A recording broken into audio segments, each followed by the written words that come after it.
حضور نے فرمایا اس دن جب کوئی سایہ نہیں ہوگا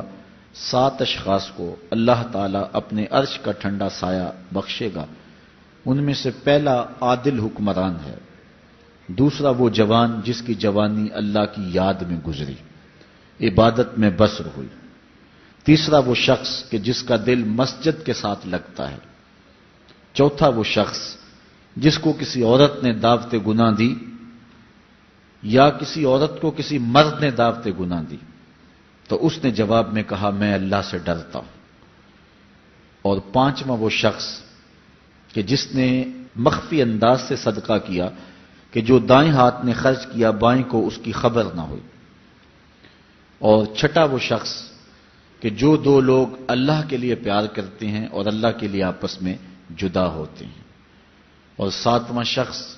کہ جس نے تنہائی میں بیٹھ کے اللہ کا ذکر کیا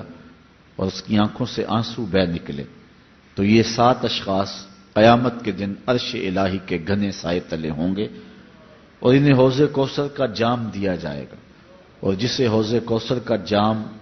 عطا کر دیا جائے گا 50,000 سالوں پر مشتمل اس ایک دن میں اس کو دوبارہ پیاس نہیں لگے گی۔